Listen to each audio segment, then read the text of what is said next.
Welcome to my video cast. This is Foresight with Evelyn Morales. Today, I have a very special guest, retired astronaut Jose Hernandez. Jose is a former NASA astronaut and an American engineer. He graduated from the University of California with a master's degree in electrical and computer engineer. He's from California. He started as an astronaut in 2004 and was selected to the space shuttle mission to go to space in the space shuttle mission STS-128 in 2009. He also served as the chief of for materials and processes branch at NASA. He has also received several awards, within those as the Hispanic Engineer National Award, Achievement Award.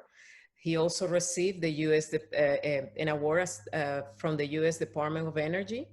And he has also received many awards from NASA as a service awards throughout his career. Then he retired. He went to pursue his endeavors, which we're gonna talk today. So welcome, Jose. Thank you for the invitation to talk to me today. And, I'm glad to have you here. Well, thank you, Evelyn. It's a pleasure being here. Thank you very much for the invitation. And I think my passion is probably very well aligned with yours, which is education, specifically STEM education, science, technology, engineering, and math. And so that's one of the reasons why I left NASA, is because, for one thing, they were retiring the shuttle fleet. When I flew in 2009 as the flight engineer, when we returned that same week, they announced that there was only 4 or 5 missions left, and they were going to retire the shuttle fleet. And they were already assigned, so I knew I wasn't going to get another flight. So what I looked at history. I'm a history buff. I said, last time this happened, how did it occur? And of course, it was 1972 when the last Apollo mission occurred. And it wasn't until 9 years later when the first shuttle mission came on board. So that was 9-year gap. So I figured they're going to retire the shuttle in 2011, and you add 9 years, is 2020 before they fly a new US-made vehicle. And sure enough, I was right. We just flew the Dragon, SpaceX's Dragon, aboard the Falcon 9 rocket, and I was right on. And of course, during those 9 years, unlike the shuttle development era, in this time, you could still go to space, but you would have to go with the Russians. And the trick, I guess the catch there was that you had to train, 80% of your training had to be in Russia. Correct. And so I had 5 kids. I have 5 kids. And the oldest one was barely reaching the adolescent age. And as you know, I'm not sure you're a mom or not, but you know that that's the time when mother and father have to be there on top of them, you know. And so I couldn't see myself accepting a training assignment to go to Russia and spend the next 80% of the next 3 years in Russia and letting my poor wife handle everything at home. I said that was just too much to ask. And so that's why I decided to leave NASA. And then when I left, I said, well, I'm going to go back home. So my kids, we were gone for 12 years. So my kids can get reacquainted with grandma and grandpa. And so that's what we Wonderful. No, I think that was a wonderful decision. You know, it's a difficult career, you know. Yeah. Well, it was a tough decision, you know, yes. Especially when you see your colleagues getting assigned and going on a Russian Soyuz rocket and they're up in space. Oh man, that could have been. Yes. That's okay. Maybe you'll do it again in the future as a, you know, a commercial astronaut. Okay. If Elon Musk wants to call me, Jeff Bezos wants to call me, you know, make that bucks again. Exactly. I'm more than willing to do it. Absolutely. Yeah. Well, let's talk. Actually, this is very good because I wanted to talk to you about resiliency. and how that matters in these fields, in this field of science and engineering. And, you know, why is this important? I mean, if we talk about what's going on right now with this coronavirus, with the exponential use of technology in many areas, many fields, and how complex it gets, and, you know, with communication and how to test equipment, I mean, you name it. So I wanted to talk to you about this because I know you are an applied engineer and being in this field. What are those pillars that are made resiliency happen? What are the pillars of resiliency and how you have applied that in your own career? Well, you know, I always wanted to be an astronaut, you know, ever since I was 10 years old. It was actually 1972 when I was talked about the end of the Apollo era. Mm-hmm. I was 10 years old then when I watched the very last Apollo mission, Apollo 17. So if you could imagine a 10-year-old boy holding on to a rabbit ear antenna, watching a black and white vacuum tube technology TV, and watching Gene Cernan walk on the moon, that was me. And I tell you, I would even let go of the antenna and go outside. It was about 9:30 at night. And I would look up in the sky and the moon was almost full. I would come back inside, hear and watch Gene Cernan, hear the reporter, still remember his name, Walter Cronkite, narrate that moonwalk. And man, that's when I was hooked. I said, that's what I want to be. I want to be an astronaut. And so I always wanted to do that, but I knew that if I wanted to do that, I had to go to college. I was smart enough to realize, hey, I have to do well in school.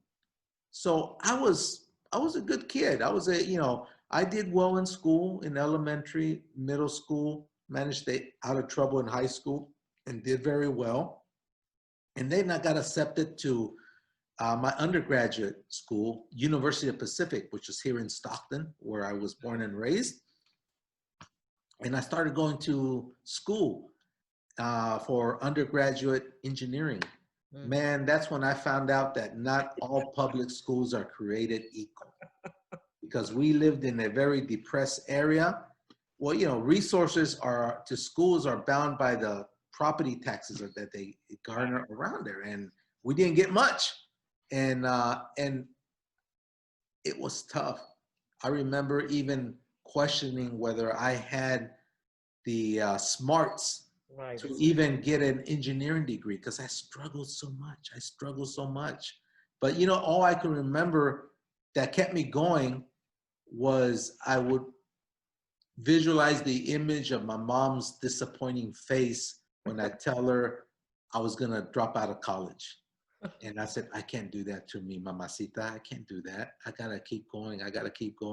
And that's when I said, I have to make friends here because I was a commuter student. Most students lived on campus, but I was a commuter because I couldn't afford room and board. And so I was going back and forth, but I said, tengo que hacer amigos. I gotta make friends. And so I made friends. I formed study groups. I asked for tutoring help. And I did all these things that I realized I needed help in, admitted to that I needed help in. And little by little, I started to improve. And sure enough, you know, 5 years later, because we have a co-op program there, 5 years later, I graduate with honors. And so that's to me, that's the resilience is when you know you're doing something and it's not working out, you gotta find another ways, and don't be afraid to admit your shortcomings because that's the first step in strengthening them. So what happens if you don't have all the resources right there, or you just find a way? You just have to find a way.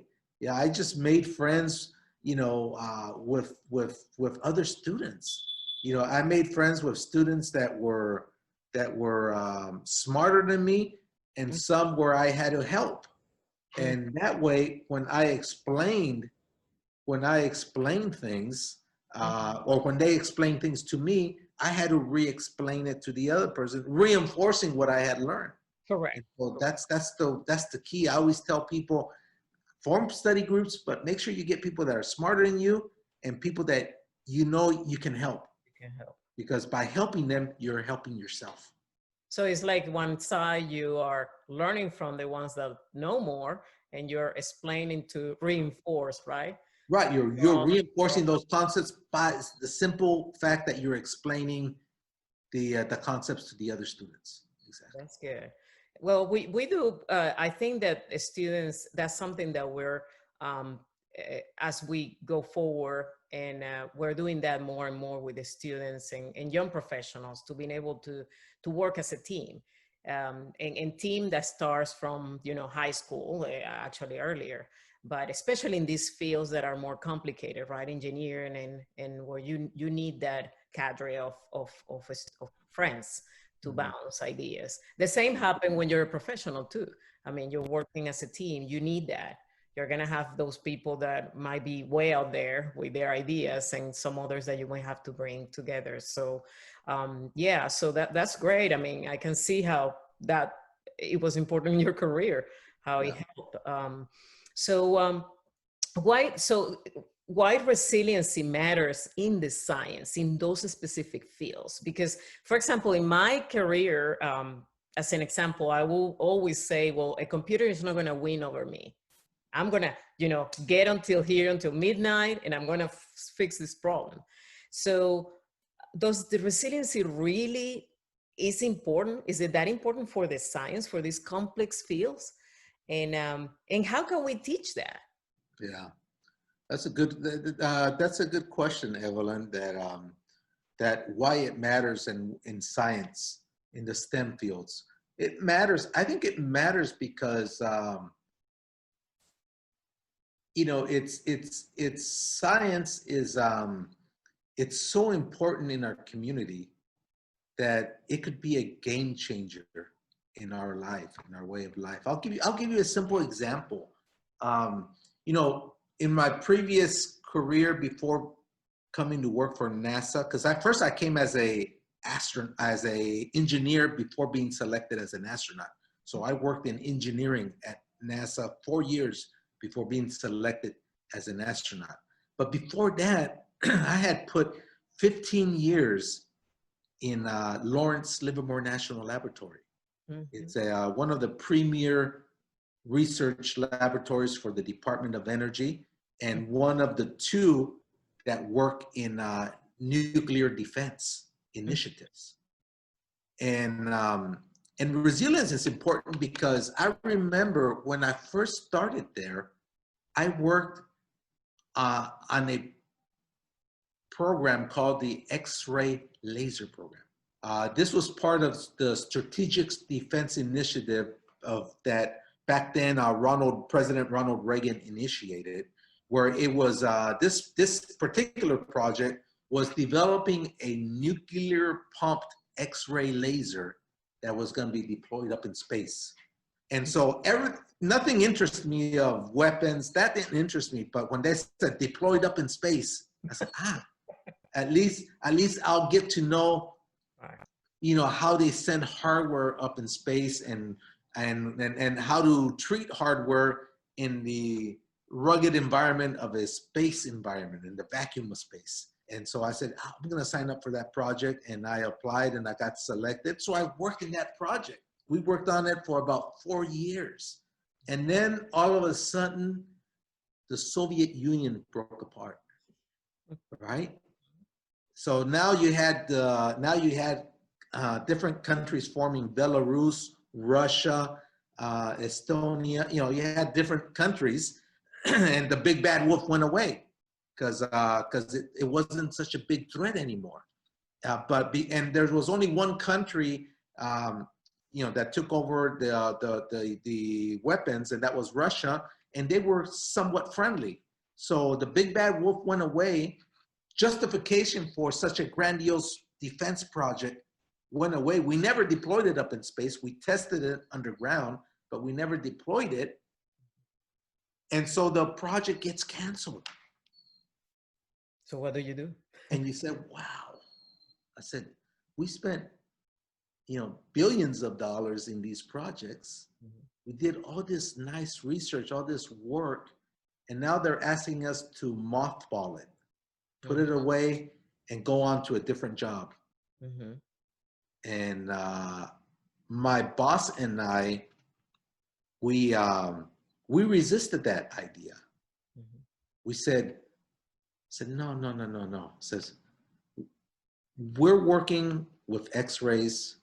We've done 3D X-ray Monte Carlo transport analysis. We understand how X-rays interact with models, with material, and we said we have something here.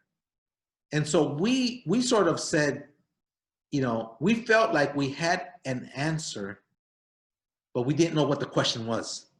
Right, right, right, right. And so that's where the resiliency comes in, and you start saying, we got to do something with this technology.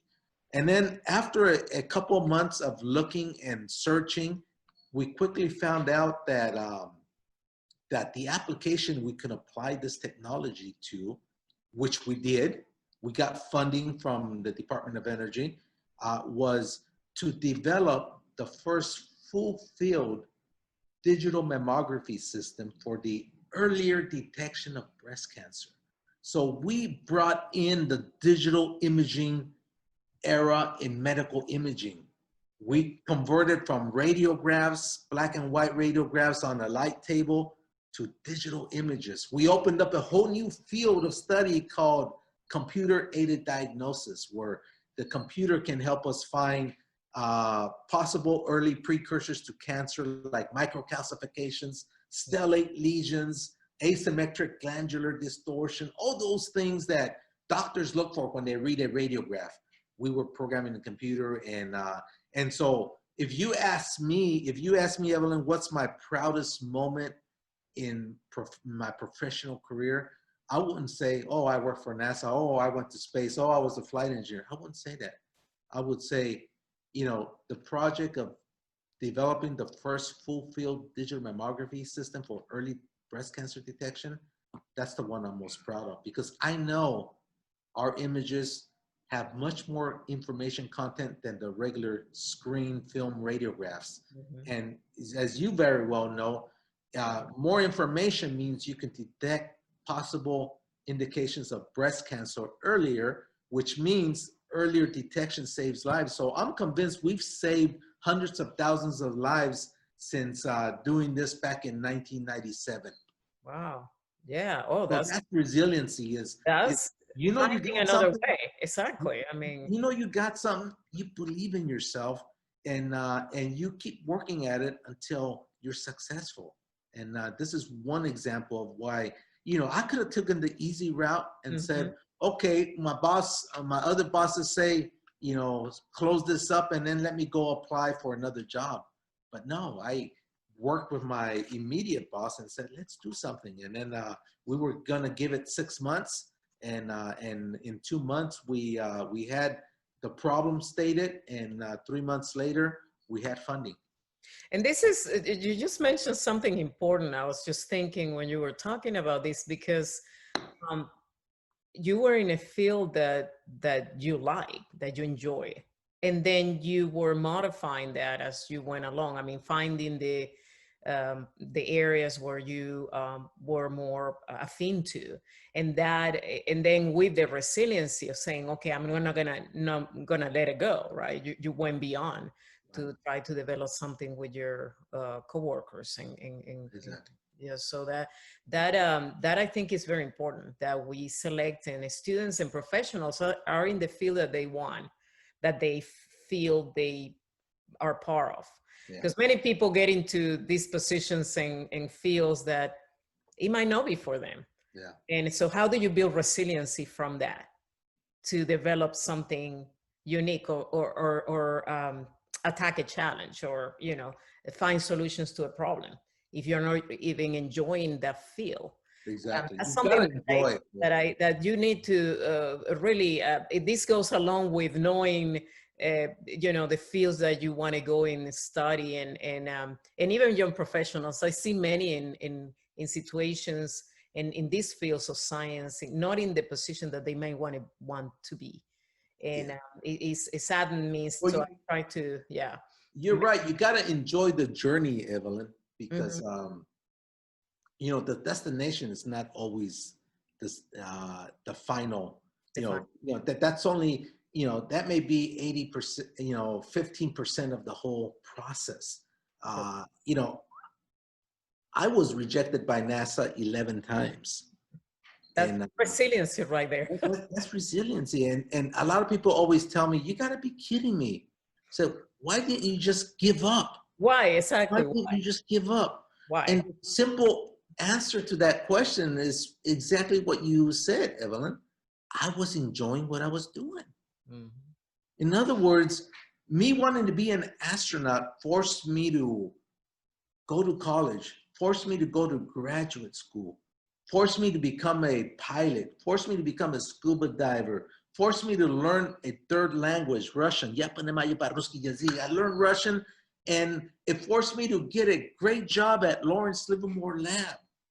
So I would always come to the conclusion, I said, if I don't get selected, I'm okay.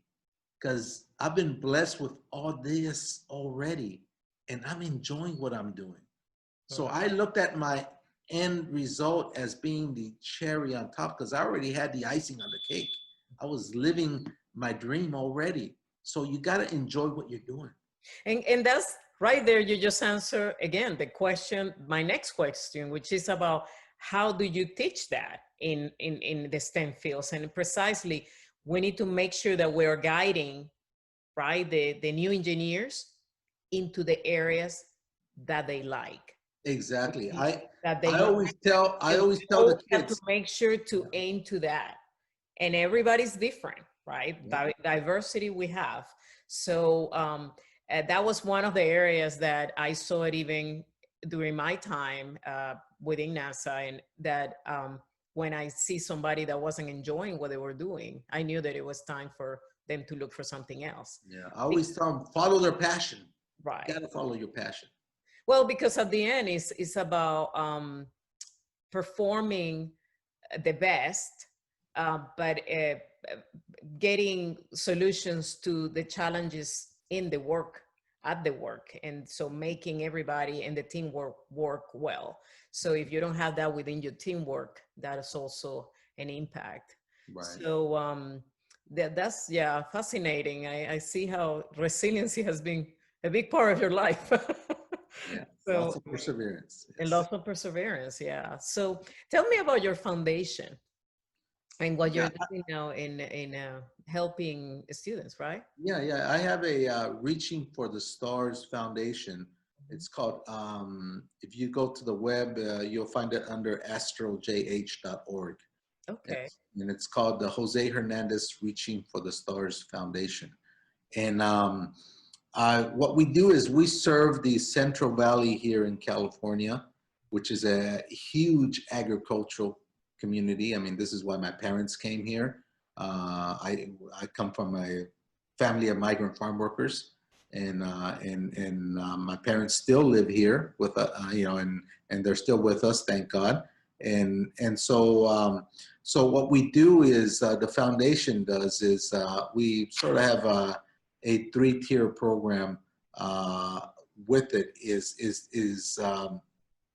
We have what's called the Summer Academy, where we have students in the junior high and high school that spend 6 weeks on the University of the Pacific campus. And what we do is each year we give them a dose of science and math. And then we have a subject area that we focus on. Like one, we have the Delta here, so we focus on marine science. Another one, we focus on aeronautical. We have a small airport, so we focus on we have simulators, they have flight simulators. And then we focus on aerospace. We got NASA Ames, an hour and a half away.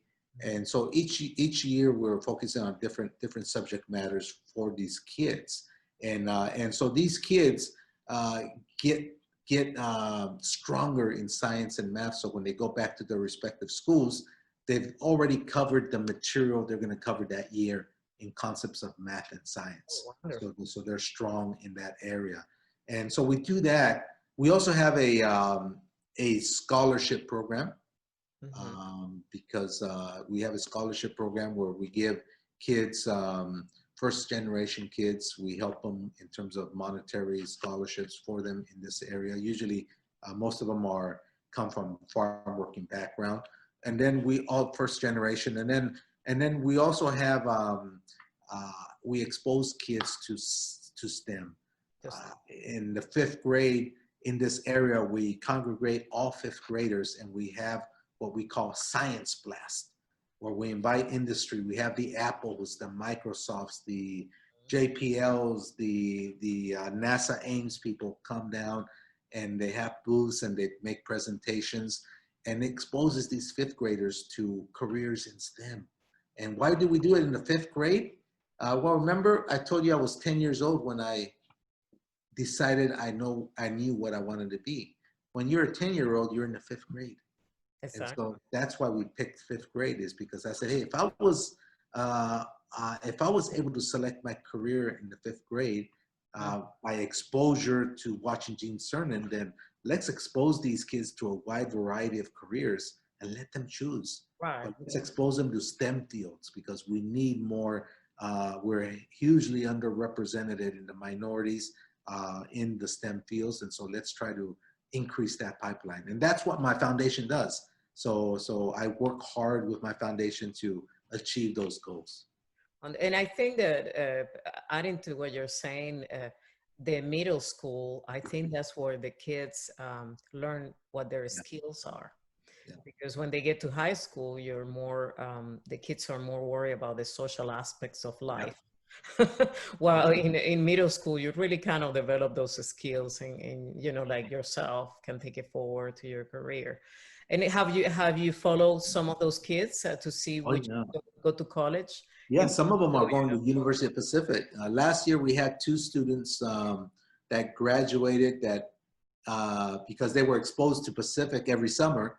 They said, "Well, I want to go here." exactly. But Wonderful. we have other students going to UC Davis, San Francisco State. So they've done very well. Yeah. That's good. That's good. Yeah. Do they usually pursue college or do they go to just technical degrees or? No, we try to push college to them, the concept of going to a 4-year college. And so, although there's nothing wrong with them going on a technical degree as well, because we need a lot of those folks too. But we try to say, hey, don't try to be the nurse, be the doctor. That's what we do. Oh, yes, of course. You always reach for the stars, Yeah, right? right, exactly. Well, thank you, Jose. You know, I want to thank you for talking to me today, and this was so enjoyable. And I think we hopefully, you know, talk to what is it, converse about this subject of resiliency and what it takes really to go beyond. So definitely thank you for participating today. And You're welcome, Evelyn. Appreciate it very it's much. great to see you, and I know you're doing fantastic work. So just continue that Yeah, incredible, you know, inspiration to we'll many keep in work. the area. We'll keep working hard. Yeah. Do you have anything to say to my audience? No, just thank you very much for inviting me. It's a pleasure being in your program. Hopefully you invite me again, and let's stay in touch and let's work and create some synergy in terms of any type of initiatives that you may have where you think it'll help having me to help you out. I'm more than happy to do so. Okay. Well, thank you so much, Jose. I appreciate it. Okay. Thank you. Gracias. Bye. Thank you. Gracias.